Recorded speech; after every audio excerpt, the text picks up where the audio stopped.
Hola, muy buenas noches. Un cálido saludo para las amigas y los amigos de Hojas de Inspiración. Mi nombre es Ishwara y les doy la cordial bienvenida a estos diálogos para ampliar la mirada.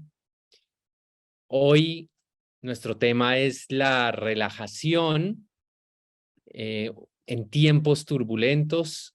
Queremos explorar las claves, los orígenes que se está diciendo sobre la relajación, sobre todo en dos campos que nos interesan mucho, que son las neurociencias aplicadas y las prácticas contemplativas.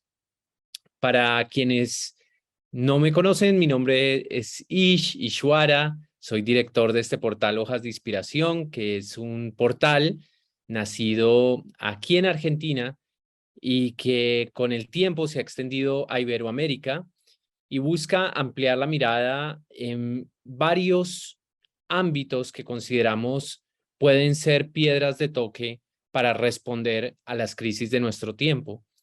Esos ámbitos van desde la conciencia ambiental, pasando por la sustentabilidad, los movimientos de mujeres, el tema de la creatividad, la innovación y el tema que hoy nos convoca, la sabiduría, o cuáles son esas prácticas para entrenarnos, para ver qué es lo más relevante a la hora de conducir nuestro ser, desde el autoconocimiento y el autocuidado, pasando también por prácticas que nos permitan conectarnos con otras y otros. Como les decía, el tema de hoy es la relajación y escogimos este tema porque el lunes pasado, el 15 de agosto, se celebró el Día Internacional de la Relajación. Y cuando uno trata de rastrear la historia de este día, se encuentra con un dato curioso. El día se le ocurrió a un niño de 9 años en la ciudad de Michigan. Y este chiquito, Sean Moller, le dijo a su abuelo que estaba muy preocupado por la manera como las personas estaban trabajando y que dedicaban demasiado tiempo a trabajar al punto de que él los veía cansados, con fiebre y que incluso estaban quemándose ellos mismos. Y él decía, ¿cómo es posible que no tengan tiempo para relajarse? Y él dice cuando le preguntaban los periodistas en 1985, bueno, ¿por qué propuso este día?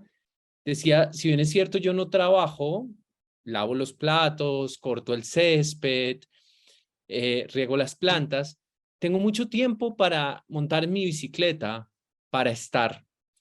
Su abuelo encontró curiosa esta petición y su abuelo es quien eleva esta, esta, este llamado del pequeño Xian para proponer el Día Internacional de la Relajación. Y así poco a poco institutos de salud física, mental, clínicas, sobre todo en los Estados Unidos, empiezan a promover el Día Internacional de la Relajación. Un segundo dato curioso es que ese día, el 15 de agosto, también se conmemora la independencia de la India. Y en los últimos 30, 40 años estamos viviendo una gran respuesta cultural de prácticas de meditación, de yoga, de relajación, que vienen de la India en su mayoría, pero también del Lejano Oriente, y que están siendo estudiadas hoy en el ámbito de salud por su importancia frente a los desafíos de la aceleración y también frente a los desafíos del estrés que estamos percibiendo por los distintas crisis de nuestro tiempo. Entonces, bueno, sin más preámbulos, vamos a conversar. Nuestros dos invitados hoy son muy especiales. Eh, Uno es un gran amigo, es un mentor. La otra persona ha sido mi maestra por más de una década, comparto la vida con ella. El primer invitado es el doctor Roberto Bataller, es un PhD en neurociencias aplicadas y es el director del Instituto Latinoamericano de Neurociencias Aplicadas, ILNA. Dirige varios programas de posgrado en este ámbito y bueno, para mí es un placer recibirlo. Querido Roberto, ¿cómo estás? Muy bien, Ishi, la verdad que un gusto, un placer, un privilegio, esperando poder sumar algún elemento que pueda resultar de utilidad, que pueda resultar evolutivo y prospectivo en todo este diálogo tan fecundo que seguramente vamos a construir. Bueno, una alegría también recibir a Lakshmi, quien se va a unir en este momento. Quiero comenzar, querido Roberto, desde el ámbito de las neurociencias, ¿cómo se entiende la relajación? ¿Cómo lo ven? Bueno, a mí me parece que justamente hacer mención a la denominación de este encuentro, que es una llave para un portal diferente, para un portal distinto, es una muy buena respuesta a, desde la neurociencia, lo que se percibe. Es decir, es un punto de inflexión que nos permite abrirnos a un escenario de múltiples dimensiones. Es decir, responder desde la neurociencia, que cómo ve la relajación, yo diría que tiene como varias dimensiones. Y la primera de todas, y creo que es básica, es darnos cuenta que por un proceso de homeostasis nuestro cuerpo se adecua y se acostumbra a lo que son nuestros habituales niveles de ansiedad. Y esos niveles de ansiedad tienen un correlato, y es que el mundo de lo mental y el mundo de lo corporal se disocian, se separan. Empieza a transitar la mente por un lugar y el cuerpo por otro, aunque aparentemente van juntos, ¿sí? Y empiezan a desfasarse dos tiempos muy importantes, que son el tiempo cronológico y el tiempo biológico. Este desfasaje de la mente con el cuerpo hace que el tiempo biológico se acelere y digamos, se desfase, se desencaje del tiempo cronológico. Razón por la cual la primera conclusión desde lo neurobiológico es que por la negativa, los niveles no saludables de ansiedad, por oposición al relajamiento, provocan una aceleración del envejecimiento neurocerebral. Es decir, literalmente envejecemos antes de tiempo, ya que nuestro tiempo biológico se dispara a un ritmo que supera ampliamente incluso el cronológico. ¿Sí? Así que yo diría que básicamente es una primera respuesta, pero es como el gran portal desde el cual uno puede dispararse después a otros conceptos. Muchas gracias, querido Roberto. Bueno, quiero darle ahora la bienvenida a Lakshmi, Lakshmi Kennedy. Nació en Inglaterra. Ella es directora de la organización internacional New Future Society. Por más de 30 años ha estudiado prácticas contemplativas en distintos lugares del mundo, en Inglaterra, en la India, en Tailandia, en Estados Unidos. Y bueno, Lakshmi, para ti desde las prácticas que has explorado, ¿cómo se puede comprender la relajación? Bueno, primero gracias por tenerme acá con ustedes, con Roberto en Hojas de Inspiración. Es muy fascinante la mirada de las ciencias contemplativas porque nos invitan a ver la relajación como una puerta de muchas posibilidades que tienen que ver con estados mentales, emocionales, y donde se conecta con el testigo interior. Entonces, para ellos podemos decir que vean la relajación como una vía, un componente en una ecología de prácticas.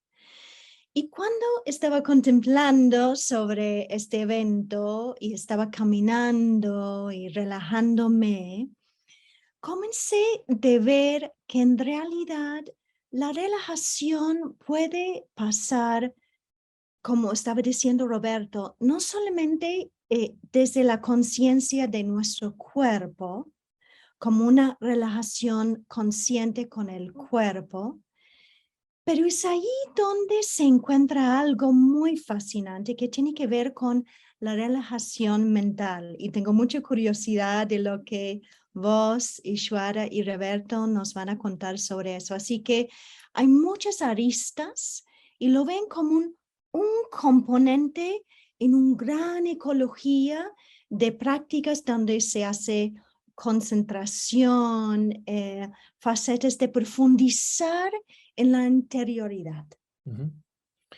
Bueno, entonces traemos esta visión de los dos tiempos que nos mencionabas, Roberto, de la aceleración y el estar en el tiempo cronológico versus el tiempo biológico. Lakshmi, esta ecología de prácticas y cómo la relajación se ubica en esta ecología de prácticas. Qué interesante. Roberto usa mucho para las emociones este término de la alfabetización emocional.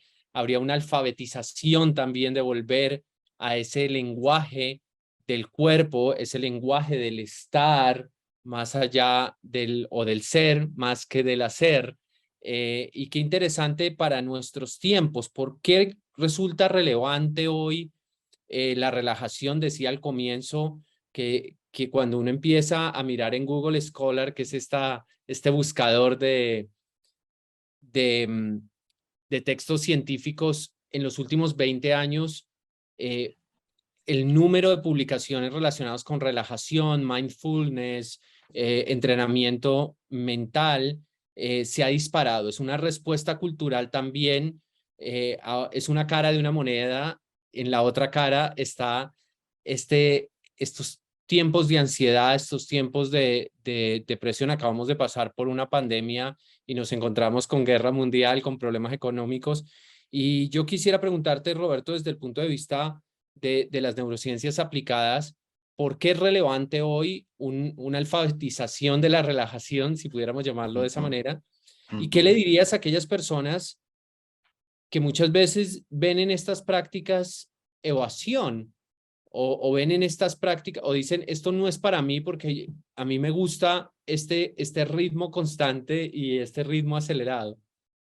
Sí, es buena la pregunta. Es decir, yo creo que lo que uno no tiene que perder de vista en el sentido de foco, de objetivo, es la gobernabilidad de uno mismo. Es decir, aquellos procesos que me transforman en propietario y no en pasajero de mi interioridad.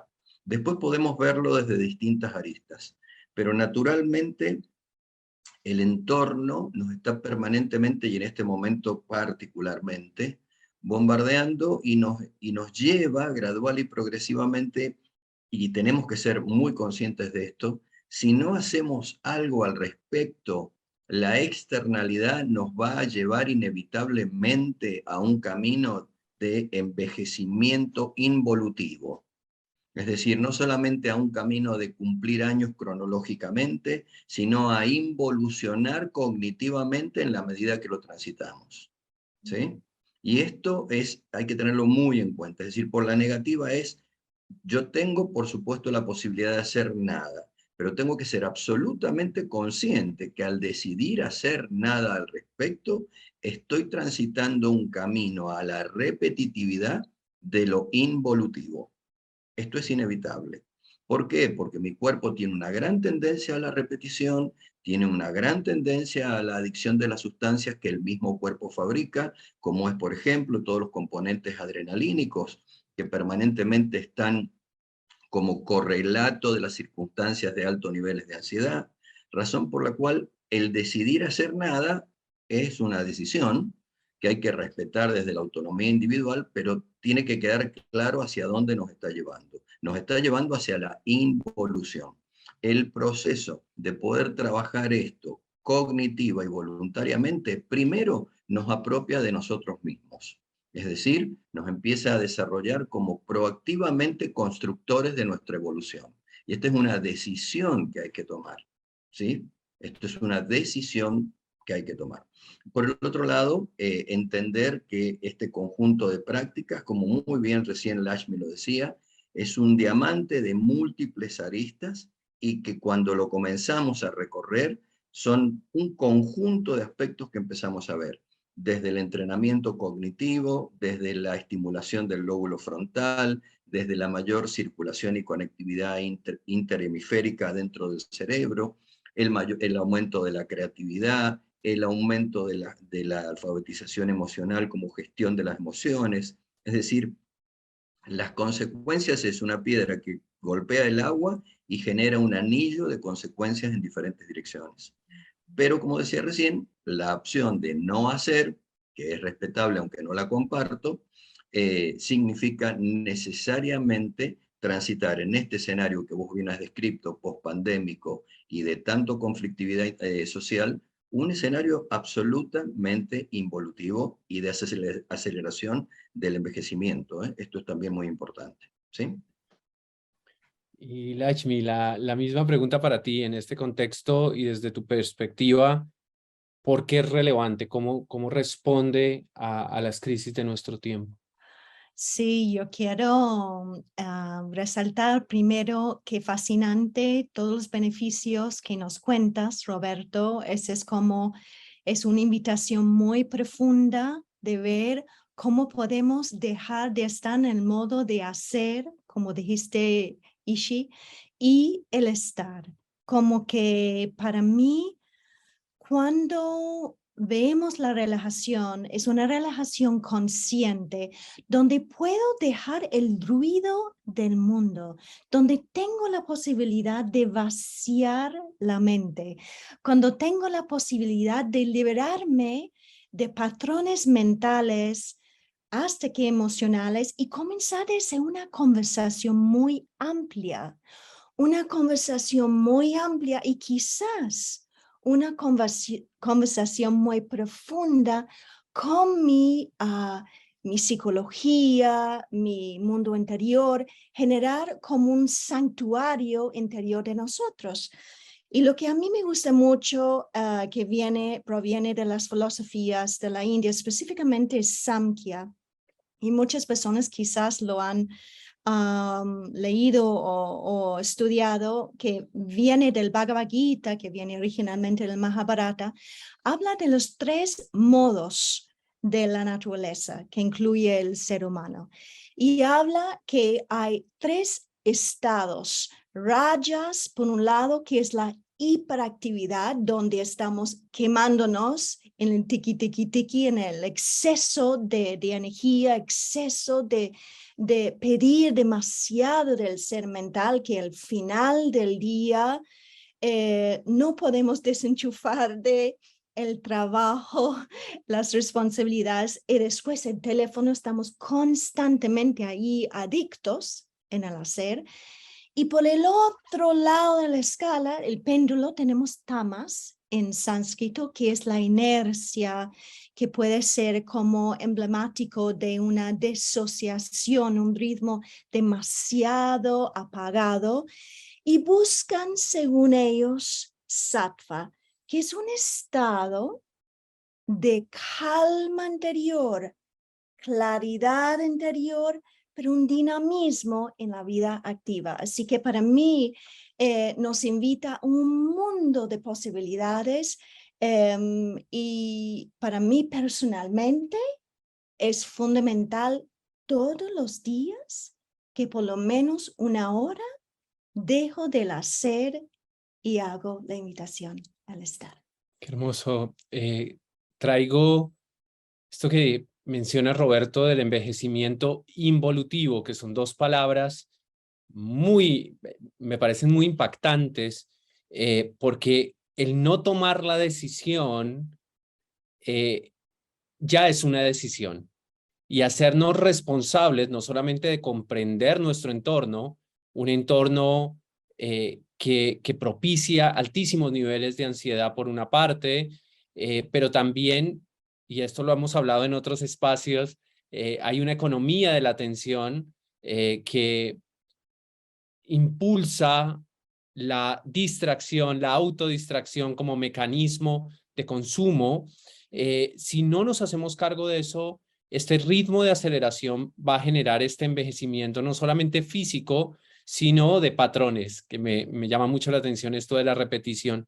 Y traigo también del comentario de Lakshmi, sin ser romántico, cómo en el medioevo era muy clara la diferenciación entre la vida activa y la vida contemplativa, ¿no? Los monjes decían ora et labora, ora y trabaja, y eran muy claros los tiempos, esas campanas nos marcaban la diferencia entre los dos tiempos, y con la revolución industrial, y esto se ha acelerado en el último siglo, tenemos instrucción, trabajo y entretenimiento.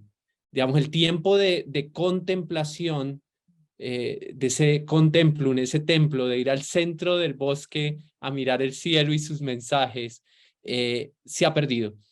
Y cuando no se tiene ese espacio de vacío, es muy difícil crear, como bien tú lo introduces. Y hacia allí me gustaría que abriéramos esta puerta, porque un dato adicional, el tema de la relajación empieza a ser pertinente en el siglo XX. Es decir, a comienzos del siglo XX, en el 38, empiezan los primeros estudios de relajación. Y quiero traer ahora este tema de a qué competencias nos abre la puerta de la relajación, Roberto. Tú eres experto en neuroentrenamiento. Si puedes contarnos un poco del trabajo también que haces con jóvenes. ¿Cómo no? ¿Qué competencias empiezan a generarse a partir de la apertura de esta relajación? ¿Cómo no? Muy brevemente, primero compartir que en la actualidad desde el Instituto de Neurociencia, digamos, tenemos más o menos unos 8 o 9 mil estudiantes de edad universitaria que ya han pasado por o están en este momento en programas de entrenamiento neurocerebral. El número justo no lo sé, pero está entre 8 y 9 mil estudiantes. ¿Esto qué significa? Un gran conjunto de competencias, de proyectos de vida, una cosa maravillosa que en algún momento, antes de entrenar, hemos medido. Y acá también hay un tema muy importante, porque no se trata solamente de una intención, de provocar el relajamiento, sino también de poder, de alguna forma, parametrizar con qué nos encontramos en una media promedio de la población en estudiantes que están ingresando o cursando en una universidad. Y lo que uno encuentra, descriptivamente hablando, sin hacer ningún juicio de valor, son personas con buenos coeficientes intelectuales, de la media promedio hacia arriba predominantemente en un gran porcentaje, pero con escasísimas competencias de concentración, hiperdispersos, con altos niveles de ansiedad, con baja comprensión del entorno, es decir, poca capacidad para decodificar semejanzas y diferencias en las circunstancias que los rodean, con escasa capacidad para pensar sistémicamente y con un conjunto sumamente reducido de vocabularios y de palabras para expresar las ideas que profesan interiormente. Esto que acabo de describir puede parecer catastrófico, pero es absolutamente descriptivo en función de los resultados. Porque de estos 8 o 9 mil estudiantes hemos partido previo de un relevamiento para ver en dónde estaban posicionados y qué cosas había que brindarles. Puntualmente referido a esto, nos encontramos que los inadecuados niveles de ansiedad les impiden contactarse de manera completa, compleja y sistémica con su entorno. Dicho en palabras sencillas, están analfabetos cognitivos de las realidades circundantes. ¿Sí?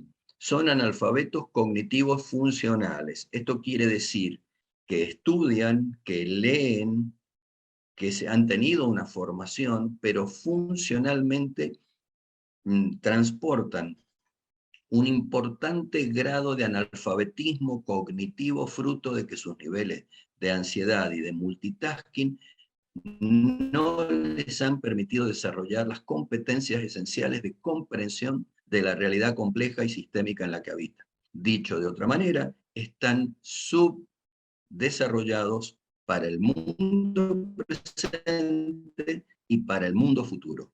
Y estamos hablando de estudiantes universitarios, ¿sí?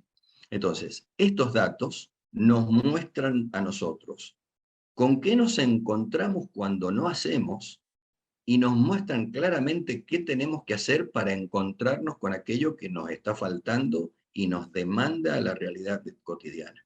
Porque esto va a traducirse en un escaso bienestar, una sensación de infelicidad personal o de poco bienestar personal y de insatisfacción en cuanto a la comprensión y a los logros. Es decir, va a tener todo un correlato emocional referido a la propia persona, incluso en el estudiante. Y esto no es un problema, recalco, de coeficiente intelectual. Fascinante.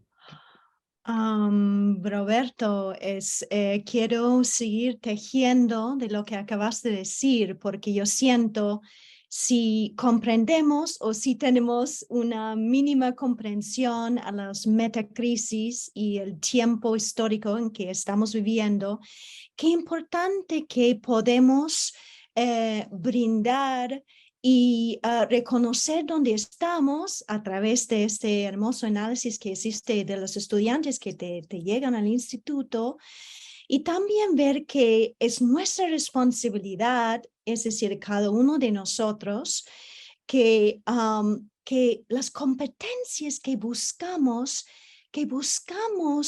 desarrollar esas inteligencias porque necesitamos individualmente o colectivamente estar conscientes de la complejidad donde vivimos.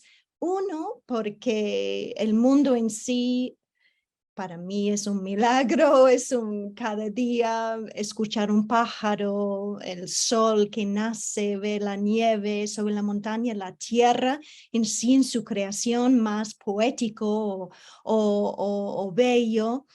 Pero siento que para mí esas competencias que tienen que ver con el desarrollo interior, con la relajación, con las ciencias contemplativas, nos pueden brindar tanta capacidad de ser autocontención. Qué importante es, y por muchos años, cuando yo estudié con mi mentor por 15 años, él tenía un dicho que por años y años yo lo recibí, entrené, y era una sola mente. Entonces, cuando yo hacía una acción, era unir mi mente con mis manos y integrarlo en una sola dirección. Si estamos en una situación donde estamos tan dispersas, necesitamos de nuevo tener algo que era fruto de una vida quizás más sencilla antes de lo tecnológico. Aún más es necesario plantar la importancia de esas prácticas, por lo más sencillas que son, que tiene que ver con muchos desarrollos en muchas facetas, pero para mí es como, qué importante cuando no me siento bien, tener la capacidad de dejar ir. Para mí, la relajación es eso, soltar, poder ser una autocontención.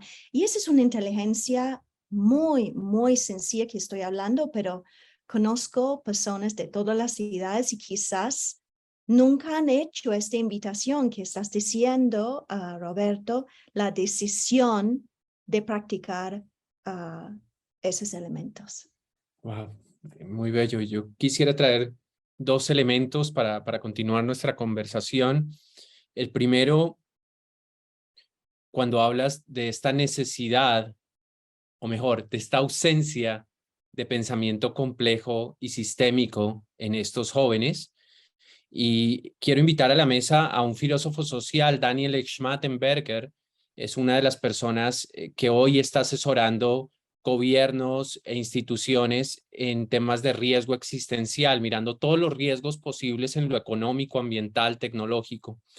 Y él dice, él empezó muy joven su carrera como ambientalista y pronto se dio cuenta de que uno se puede enamorar de causas ambientales, pero cuando resolvía una quizá generaba una externalidad o una dificultad, y se dio cuenta de que la mejor manera de poder responder a los desafíos de este tiempo, y si se quiere, la mejor manera de ser optimista, era empezar a poder ver las interconexiones entre estos distintos problemas que tenemos en nuestro tiempo.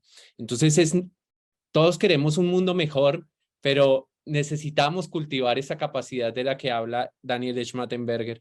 Y quiero traer a otro invitado, que es el profesor John Vervaeke de la Universidad de Toronto, quien habla de una tiranía de la dimensión proposicional. Es un término raro, pero es que estamos, gracias a la ciencia maravillosa que nos ha dado inmensos adelantos, hoy hemos reducido la educación a proposiciones, a conceptos, a saberes. Y llegan estos jóvenes a la universidad con tú lo decías, están por encima de la media de manera cognitiva, lo que me diríamos proposicional. Pero hay otras características como el saber hacer, que él lo llama lo procedimental, y dos características que son como la base, y esto él es profesor de ciencias cognitivas, así que lo ha investigado también neurocerebralmente, y es de importancia de la perspectiva. ¿Qué relación tengo yo con esto que me está pasando? ¿Cómo estoy yo en este momento? ¿Estoy estresado? ¿Estoy tensionado? Y la más importante, según él, es la capacidad participatoria, el diálogo conmigo, el diálogo con otros, o el diálogo con esta gran conversación de la que hablaba Lakshmi, el diálogo con lo natural, con ese sol que sale y con la nieve. Entonces, simplemente para continuar, cómo la relajación está sobre todo relacionada con esas últimas tres, con lo procedimental, cómo hago las cosas, con mi perspectiva, cómo estoy, y con esa posibilidad de relajarme para permitir que lo otro aparezca. Y aquí es donde, querido Roberto, quisiera preguntarte, a veces uno tiene la tendencia, si el tema es la relajación, a poner la relajación como la solución a todos los problemas. Entonces me gusta siempre hacer esta pregunta de ¿cuáles son los límites o cuáles son los puntos ciegos de este boom también de la relajación? Sí, me parece muy interesante porque, digamos, si bien es cierto que estos estados introspectivos permiten, yo creo que hay que distinguir dos tiempos. A ver, lo vamos a tratar de hacer lo más pedagógico posible. Hay que distinguir dos tiempos. A mí me gusta pensarlo así. Todos sabemos, esto no es ninguna definición novedosa lo que voy a plantear, que cada uno de nosotros es un bucle cognitivo. Esto significa voy al mundo, percibo y luego pienso acerca de lo que percibí, generando un bucle cognitivo. Y ese bucle cognitivo me define a mí como persona y define mi identidad. ¿Sí? Termino siendo lo que puedo interpretar acerca de la realidad porque en función de eso actúo. Entonces, yo creo que hay dos etapas en todo esto. La primera es la posibilidad de ir al mundo estando óptimamente ansioso, ¿sí? Para no sobreidealizar el tema de estar relajado. Porque evidentemente hay aspectos de la realidad que son complejos y van a presuponer y demandan de mí una escucha, una mirada y una postura activa de atención frente a la realidad, estar despierto cognitivamente, ¿sí? Pero estar despierto cognitivamente también supone estar despierto corporalmente, para que todos los procesos que son para estimulantes y que impactan en mi cuerpo, también mi cerebro los pueda decodificar, porque mi cuerpo está lleno de cerebros que perciban información, que después envían al lóbulo frontal para que el lóbulo frontal saque una conclusión. Nosotros a eso le llamamos intuición, pero en definitiva lo que es la conclusión de múltiples cerebros corporales que impactan en mi lóbulo frontal. Entonces, por un lado esto, ¿no? Ir al mundo estando óptimamente, no voy a decir ansioso, sino activo, activado, ¿sí? Un nivel de ansiedad que me permita a mí interactuar de manera saludable.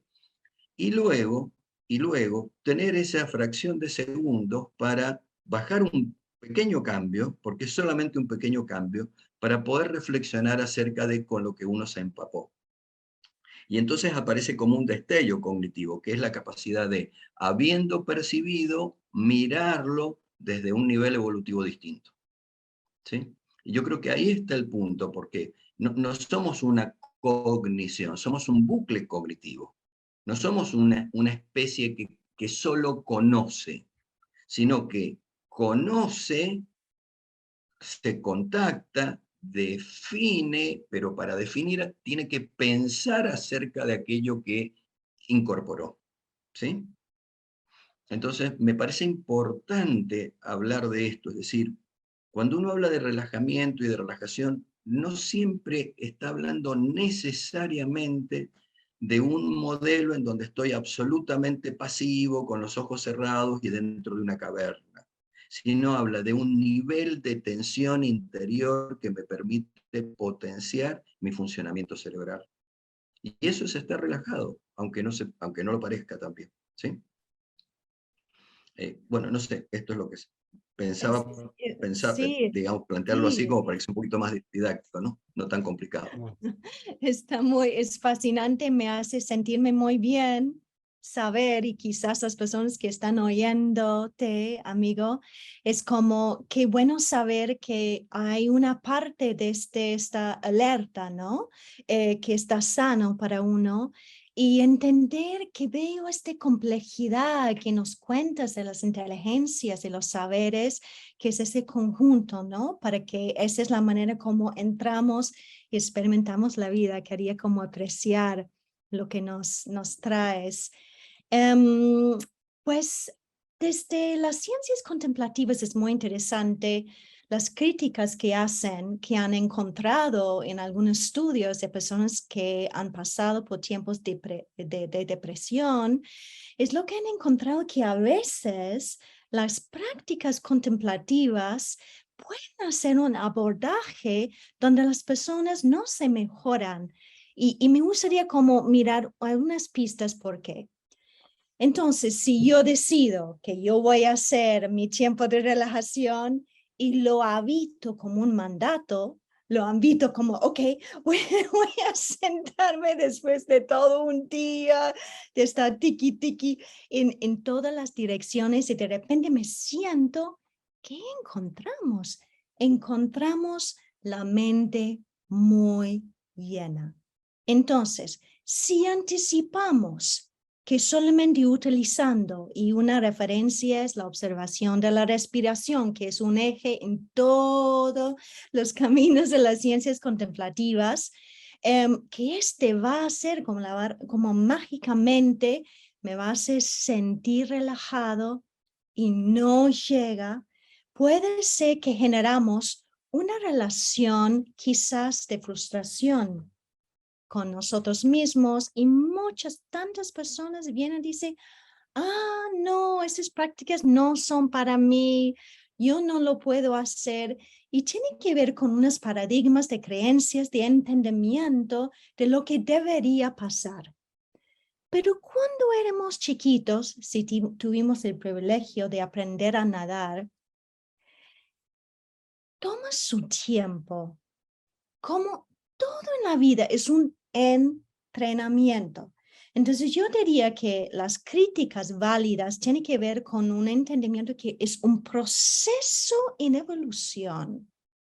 Adaptar, incorporar, entender las psicologías pueden ser muchísimas facetas de procesos de relajación, de contemplación, de proceso de entendimiento, y entender también que nos puede brindar de generar una relación de paciencia, algo que necesito yo, no sé, y ustedes y las otras personas, pero es como un proceso de paciencia y comprender que no es un quick fix, no es una rápida solución a todos mis problemas, ¿no? Como buscando joya que me va a solucionar todo 100,000 veces.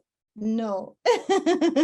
Entonces, un poco como entender que la invitación hoy de la relajación como un componente de lo que es mi mundo en las ciencias contemplativas, tenemos que aprender de aceptar la mente cuando está llena, de hacer, y finalmente una idea de un monje tibetano que nos habla, Mingyur Rinpoche, de la meditación de los pensamientos. Es decir, él sugiere cuando te sientes y la mente está muy llena, y estoy yendo y saltando como los estudiantes que tienes en el instituto en muchas direcciones, simplemente permítelo.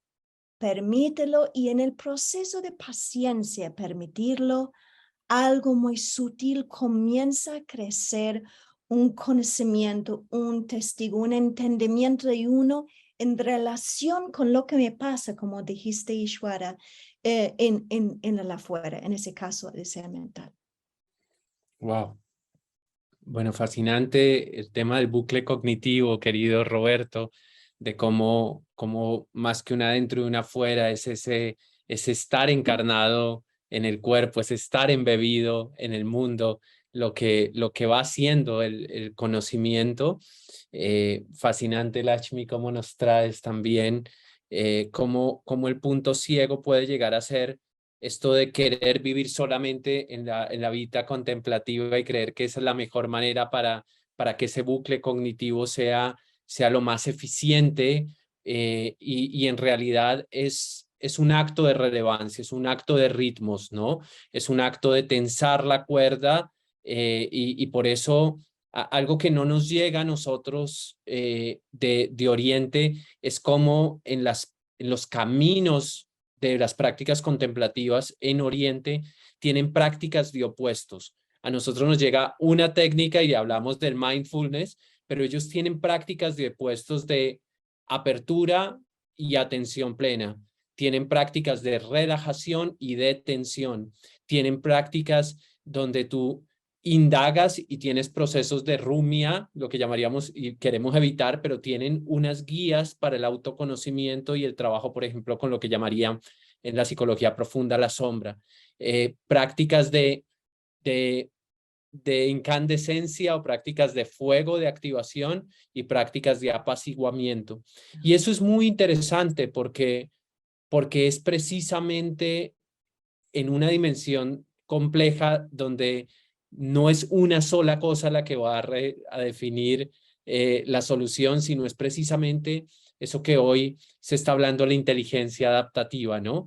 Esta inteligencia que está relacionada con un tema que me encantaría plantearlo, y es este tema de la flexibilidad, de la plasticidad cognitiva. Y me gustaría preguntarles a los dos, en tu caso, Roberto, la relajación y la plasticidad cognitiva, y si una vez te escuché una definición que me encantó, que tiene que ver con redes neuronales, y en el caso de Lakshmi, la importancia de la flexibilidad y el autoconocimiento para trabajar el tema de la autocompasión.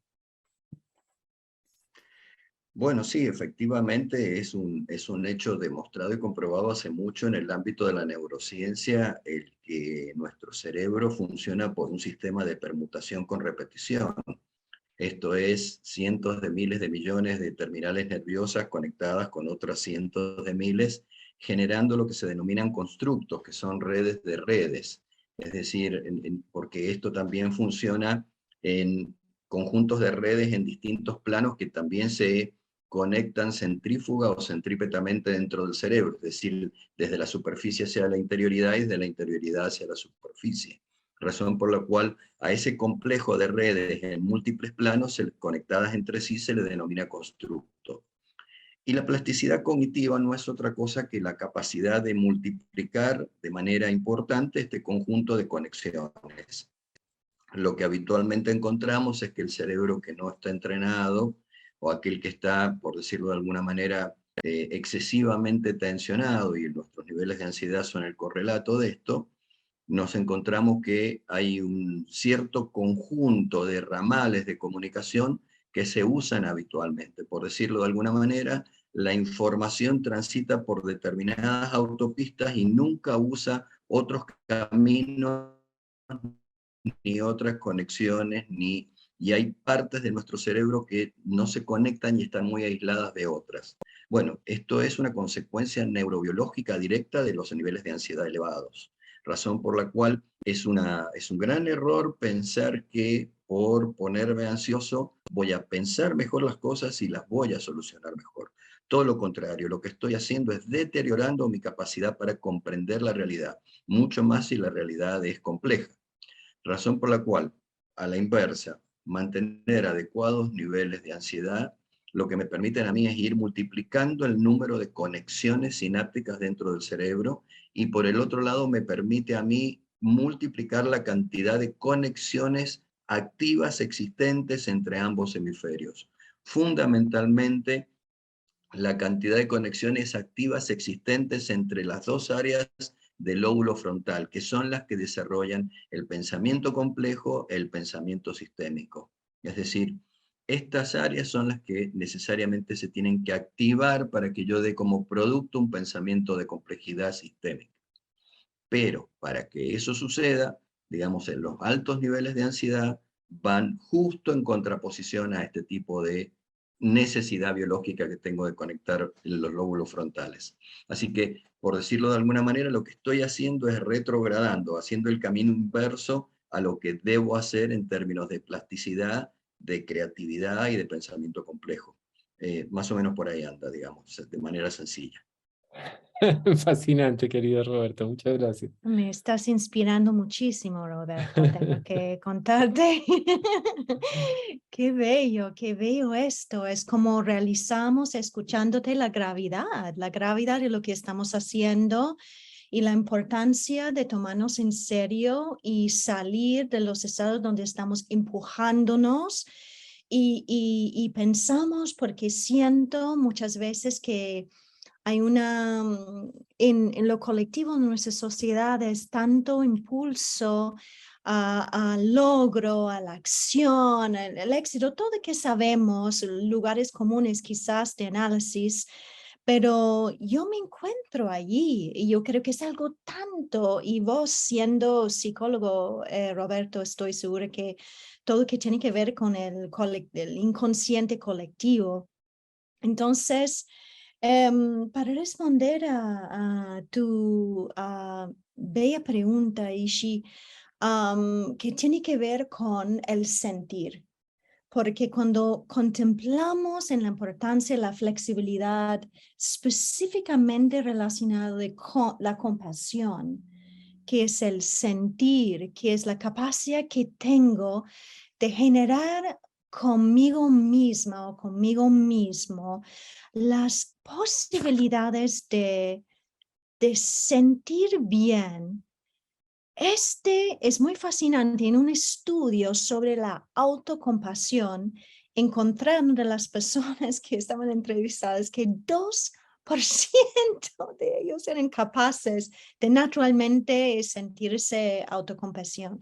Entonces tiene que ver con muchos recursos naturales de mandatos y protectores interiores en el inconsciente que quieren hacernos chicos y criticarnos, o sea, las voces de la autocrítica, ¿no?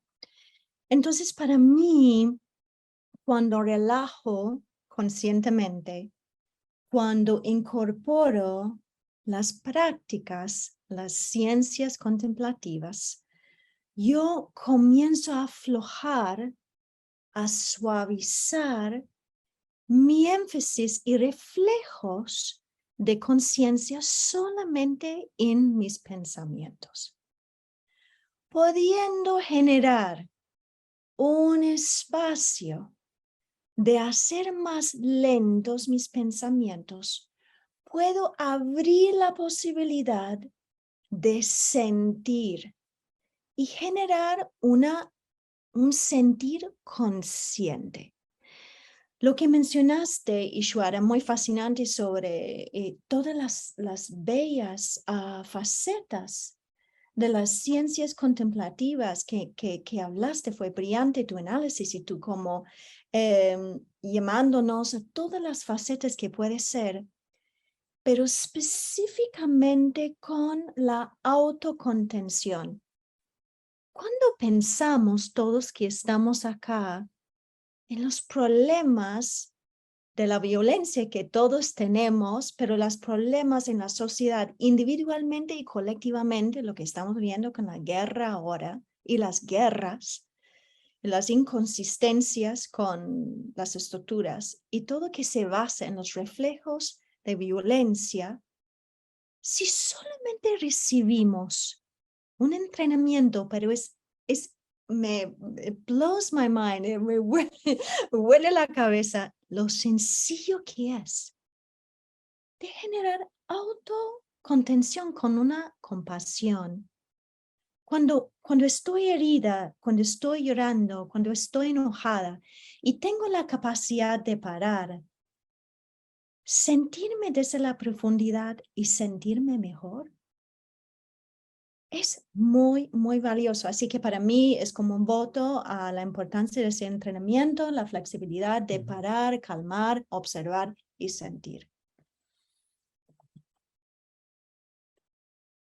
Yo siento que han tocado dos aristas que se entrelazan de una manera muy, muy bella, y es cómo a partir de este neuroentrenamiento, de la relajación, de las prácticas contemplativas, es posible cambiar funcional e incluso estructuralmente nuestro cerebro. Y siempre nos gusta citar este estudio que se hizo con 30 universidades de los Estados Unidos, liderado por Richard Davidson, apoyado por el Dalai Lama y el Instituto Mind and Life, y cómo estudiaron a estos maestros meditadores que han practicado por más de 30 años, y encontraron cómo tenían más materia gris en las zonas encargadas de amor materno, de compasión, de empatía. Y a mí me gusta citar algo que tú planteas, Roberto, y es que si bien biólogos como Deval hablan de empatía en ciertos animales, esta empatía cognitiva de imaginarme lo que el otro siente, esta compasión, este deseo de que el otro tenga una buena vida, y este altruismo y el altruismo eficaz, son emociones complejas que necesitan desarrollarse, no son innatas. Y aquí me parece muy interesante algo que plantea Lakshmi, es ir creando no solamente un cuenco para la relajación corporal, sino un cuenco que me permita tener una banda de flotación emocional en situaciones difíciles de dolor, de enojo. No quiere decir que los grandes maestros no se enojen, que no sientan odio, pero hay una banda de flotación que les permite trabajar este tema, ¿no? Le decían al gran maestro Thich Nhat Hanh, que falleció hace muy poco, le decían, bueno, pero cuando estoy enojado y medito, sigo enojado. Y él decía, bueno, sí, pero por lo menos en ese espacio y no con otras personas. Entonces, estas bandas de flotación, sobre todo, si lo traemos a un tema más estructural, se ha demostrado que Facebook e Instagram posibilitaron o permitieron que imágenes de odio y contenido de odio circulara por las redes, porque es uno de los factores que más enganche genera, que más clics genera en los Estados Unidos. Entonces, qué interesante si tenemos esas bandas de flotación, porque como bien decías tú, este envejecimiento involutivo, estamos en sociedades donde incluso el odio está siendo alimentado, y está siendo alimentado con un propósito comercial. Bueno, para ir cerrando este maravilloso espacio, he tenido la fortuna de conversar con Roberto y con Lakshmi muchas veces, pero siento que me siento en una sala de la casa agradeciendo por la presencia de ustedes. ¿Por qué no les regalamos a las personas que nos acompañan esta noche y a las personas que van a ver este espacio un primer paso o unos pequeños pasos para comenzar su práctica de autorrelajación? ¿Dónde podrían empezar? Bueno, a mí me parece muy interesante que esta última temática haya salido en último momento, porque resulta sumamente importante para la práctica la desidealización del proceso. Porque estamos tan acostumbrados a estas fotos magníficas que todo el mundo postea en las redes sociales, que en algún momento parece que confundimos y pensamos que la vida es ese proceso ideal que uno transita sin sufrir absolutamente nada y en una nube de colores. Eso solo pasa cuando uno tiene una sustancia tóxica grave que se ha introducido y está afectando el cerebro. La vida real es un proceso de múltiples facetas, colores y dimensiones que hay que transitar, y todas tienen su sentido, aunque por el momento a veces algunas uno no se los encuentra. Razón por la cual con este proceso de relajamiento pasa lo mismo. La gran pregunta de cómo sé que estoy relajado aparece cuando la gente tiene un modelo ideal en donde piensa que en el momento en que se relaje, todo va a cambiar de color y todo va a ser distinto. Y en definitiva, lo que hay que entender es que no va a ser así, sino que gradual y progresivamente nosotros vamos a tener un abordaje a un mundo distinto. Y en la medida en que nos modifiquemos internamente, eso que llamamos realidad, que es la representación tridimensional de mi modelo interno, va a cambiar. Pero para eso tengo que modificarme internamente y gradualmente. Y entonces externamente y gradualmente también la realidad va a modificarse. Yo empezaría esencialmente por lo que decía recién Lakshmi, que me parece muy interesante cuando lo mencionó entre tantas cosas lindas que he aprendido de ella hoy. Empezaría por la respiración. Empezaría por entender que puedo cerrar mis ojos, concentrarme en la respiración, poner mi cuerpo en una posición corporal de comodidad, serenarme. Y justamente ese proceso va a encontrar una mente que muchas veces está un poco desbocada y quiere salir corriendo porque viene muy acelerada. Y está bien, eso no es criticable. Si el problema no es que eso esté, el problema es que abandonamos cuando eso está. Entonces lo que tenemos que saber es que lo vamos a encontrar y que gradual y progresivamente esa mente se va a ir acompasando a mi tranquilidad. ¿Sí? Esto es como criticar el sueño porque un día tuve un insomnio. Por supuesto, todos hemos tenido insomnio, pero nadie critica el sueño, ¿verdad? Entonces esto es lo mismo, razón por la cual tenemos que calmarnos un poquito y darnos cuenta de permitirnos transitar un proceso real, que es lo más sano que hay. ¿Sí? Así que yo empezaría por eso. Empezaría por calmar mi respiración, serenar mi cuerpo. Yo en general invito a que trabajen con dos sensaciones, pero esto es un gusto personal, pueden ser otras. A mí me gusta trabajar con una sensación de pesadez y una sensación de tibieza corporal. ¿Sí? Entonces, trabajando la pesadez y la tibieza, tratar de inducir algún proceso de vasodilatación y de relajamiento muscular.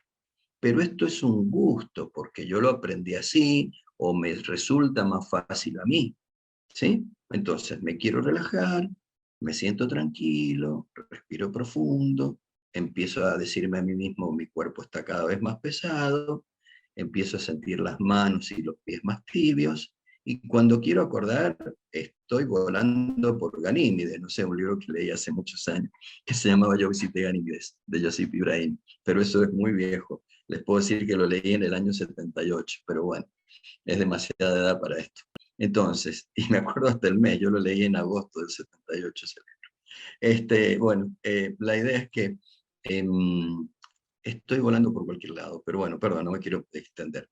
A mí me resulta como una introducción casera a la práctica, pero por supuesto, no es mi campo, es simplemente mi hobby, ¿sí?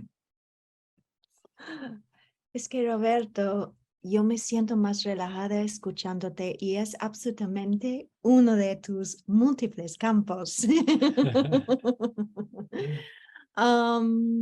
Sí, a mí me gustaría simplemente extender y expandir lo que estaba diciendo Roberto.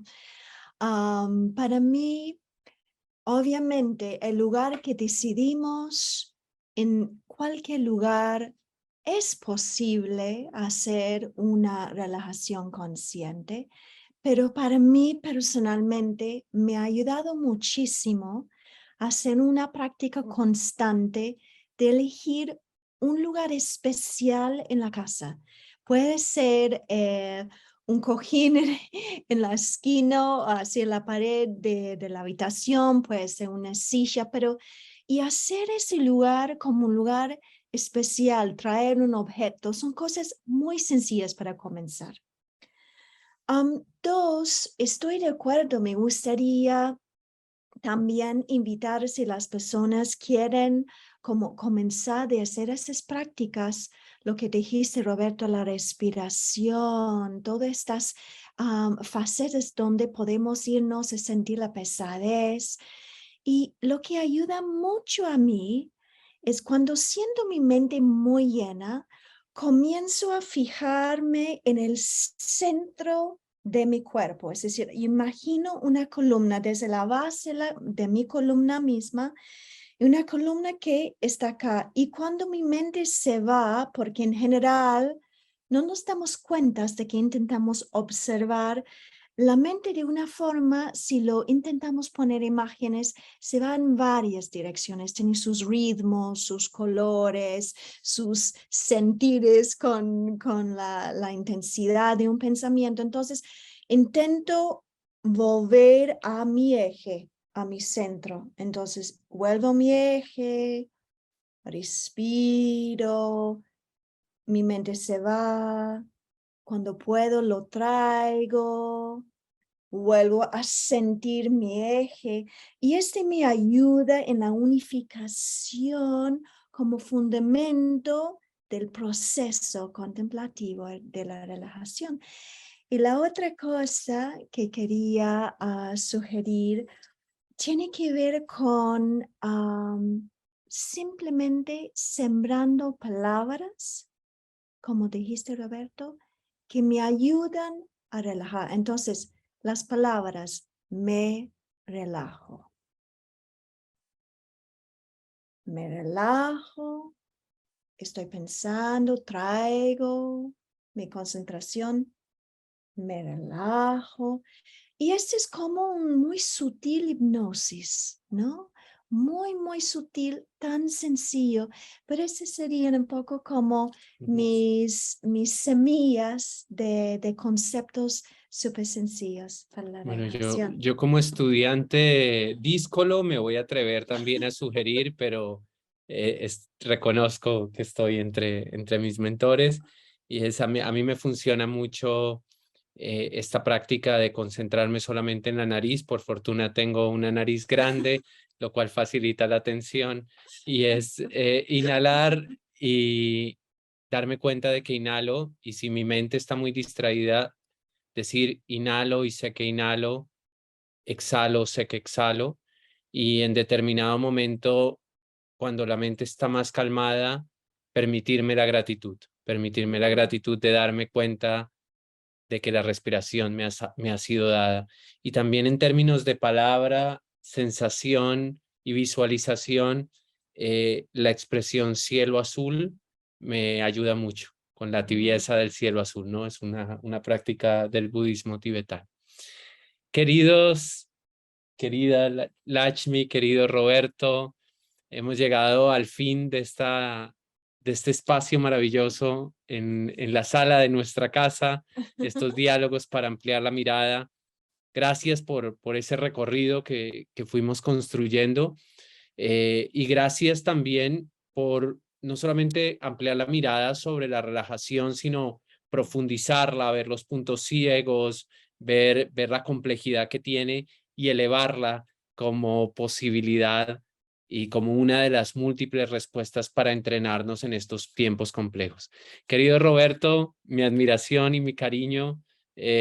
Gracias por tu generosidad con nosotros y con el espacio de Hojas de Inspiración.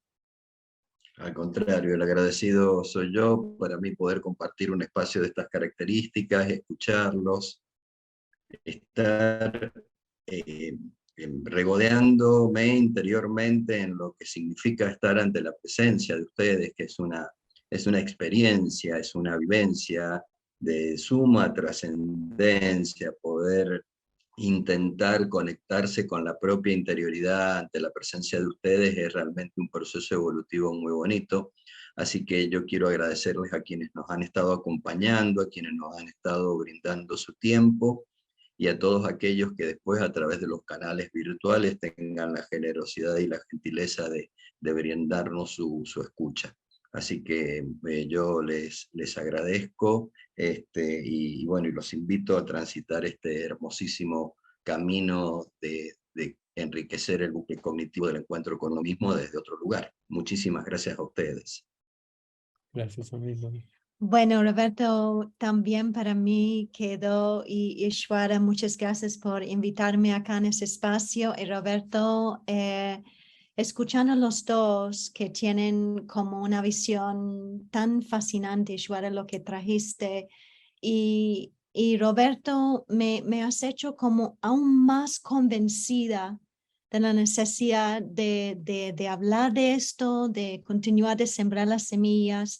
Y qué fundamental tu sabiduría, amigo. Así que muchísimas gracias. Gracias, Roberto. Gracias. Bueno, Ishwara. una feliz noche para Roberto, para Lakshmi, pero también para Belén, para Valeria, para Stevens, para todas las personas que van a ver este hermoso diálogo. Un gran abrazo y feliz noche. Gracias.